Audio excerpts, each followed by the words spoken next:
Shabbat Shalom, everyone. It was the 1960s, and little did anyone know that on the set of a science fiction television show, a moment would be born.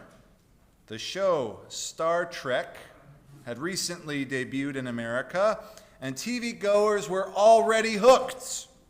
Whether they knew it or not, two of the show's main protagonists, Captain Kirk and Mr. Spock, played by William Shatner and Leonard Nimoy respectively, were Jewish actors. And one afternoon, while on the set, Leonard Nimoy was preparing for a scene in which his character Spock was supposed to meet another Vulcan.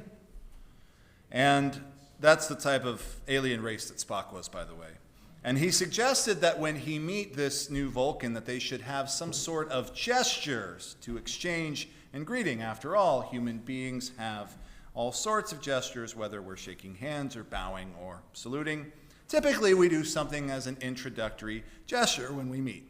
So Leonard Nimoy suggested to Gene Roddenberry, the show's director and producer, that he do a gesture that he saw in his childhood image from his synagogue when the Kohanim would go up and bless the congregation.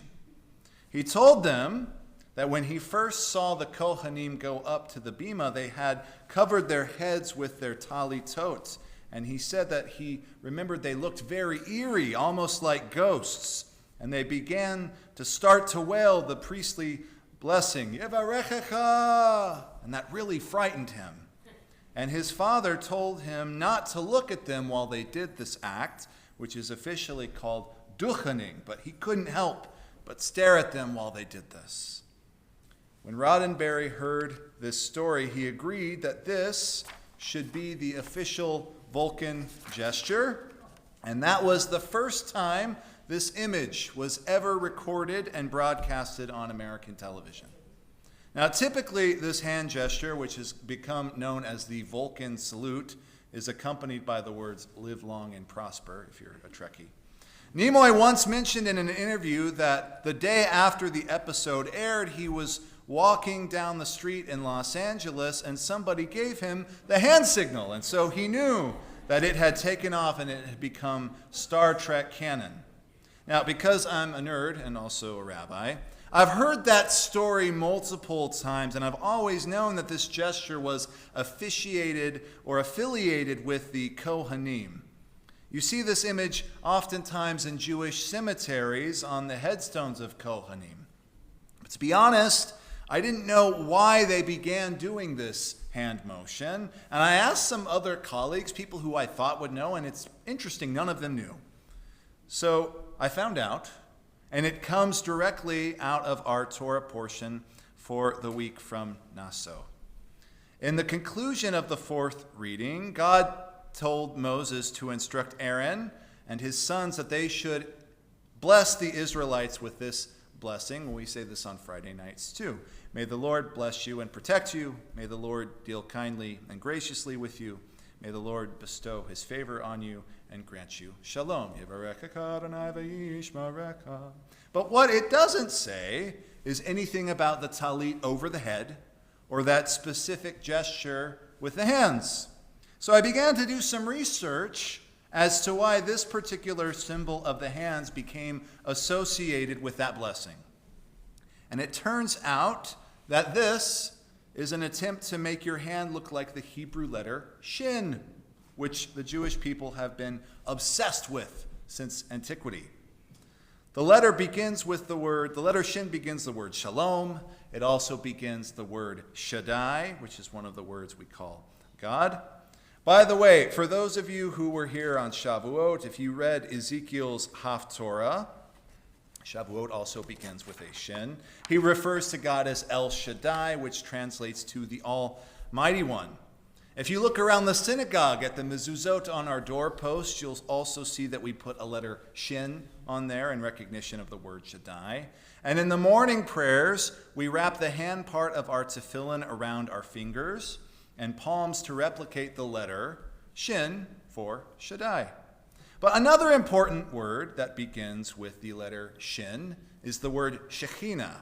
Now this word has taken on a life of its own especially in the 21st century, because it represents the feminine aspect of God. It's also important to note that the word Shekhinah does not appear in the Tanakh or subsequently in the Torah, either places. It's purely rabbinic, and arguably it's a Kabbalistic idea. The mystics like to liken God's feminine presence to Shabbat, hence the reason that during Lecha Dodi we use the metaphor of Shabbat as a bride, like I mentioned a moment ago. And elsewhere in the Zohar, the Shekhinah is described as one of the attributes of God's mercy. There is an idea that the reason that you don't look at the Kohanim while they're duchening is because the Shekhinah actually enters the prayer space, much like the Shabbat bride does, to bestow blessings on the congregation. And looking directly at the Shekhinah was thought to be very dangerous in antiquity. Now, I don't know about you, but after a week of experiencing the thoroughly supernatural elements of our religion during Shavuot, I'm a little weirded out. Like I mentioned earlier, on Shavuot, we read Ezekiel's vision of the cherubim on Shavuot day 1, which is very strange, very vivid. And in addition to that, we read Akdemut, which are a series of holy poems that we read right before the Torah service, which depict the Leviathan, which is a biblical sea monster, and the behemoth, which is a biblical beast, oftentimes depicted as an enormous bull. We read about how these two beasts battle on top of a mountain, and one day will be sliced up by God and served at a banquet feast for the righteous. Now, after hearing about all these fantastical critters, angels with 4 faces, sea monsters, giant bulls, it's hard to take the idea of the feminine aspect of God's mercy coming in and blessing the congregation seriously.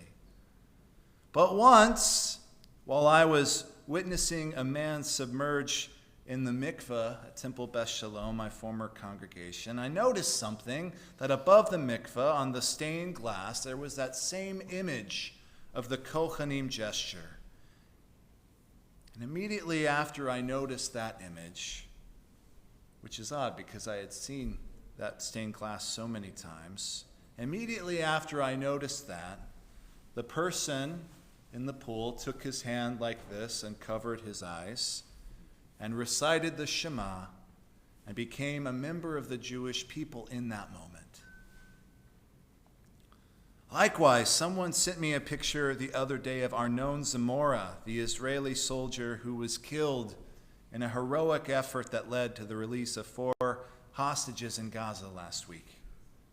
However, in this picture that they sent me, they had altered it to look like he was wearing angel's wings. And there was a caption beneath that he wrote, and he said, "Rabbi, he's an angel, but he doesn't have 4 faces." I think angels can look like many different things.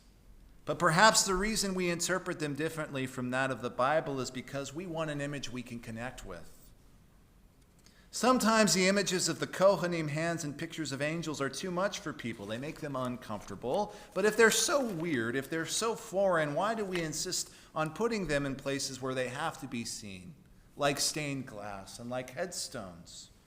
And if Leonard Nimoy was so intimidated by this gesture as a child, why would he recommend it as the Vulcan salute? Well, dear friends, here's my answer. These images can be strange and they can be intimidating, but they are ours. Ze shalanu. They belong to us. Now, we could sweep them under the rug or dive into apologetics like many other religions sometimes do, but no, we confront them. We talk about them. We promote them. Oftentimes, they're the first things you see when you interact with our tradition. The Vulcan salute is now a mainstay of American pop culture, and it boggles my mind that many celebrities have done this ancient hand gesture that our ancestors have been doing since antiquity. And now we pen the phrase, "live long and prosper" to it, which is actually very similar to the original blessing, "May the Lord bless you and protect you." I think it's a very beautiful sentiment. I want to encourage us tonight to embrace the things in our tradition that we don't understand. We don't have to like it, but we shouldn't ignore it. We should ask questions, push back, struggle, and try to understand the deeper meaning of these things that have been so ingrained in our tradition. Doing this will help us go where no person has gone before. Shabbat Shalom.